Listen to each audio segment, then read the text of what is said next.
YKT.com birinci ekskluziv.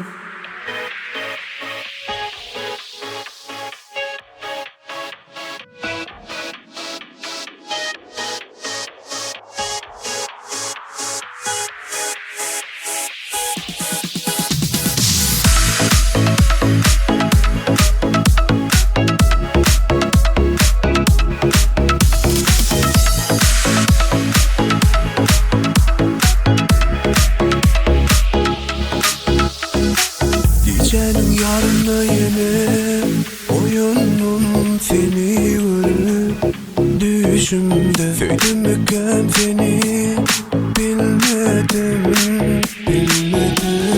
Aklımda değilsin özüm, gözümde senin gözüm.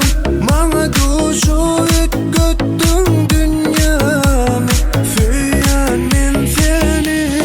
Hani gel yanıma yarım kolay, gece doğmayım kolay. Bu yüreğime dedin esin yakın bile, elmadama benim bilen bilecek olay.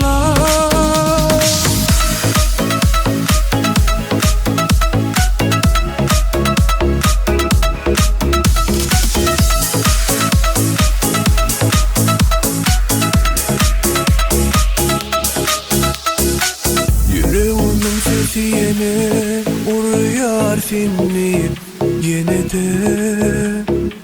Gözlerimden giden o geçmin her yerde yine.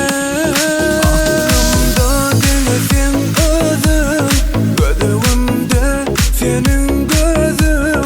Bana duşu göttün dünyamı, söyleyen seni. Hani gel yanıma yarım kolay, gece doğmayım kolay. Bu yüreğime dedin esin yakın bile, elmadama benim bilen bilecek olay. Yanıma yarım kolay, gece doğmayım kolay. Bu yüreğime dedin esin yakın bile, elmadama benim bilen bilecek olay.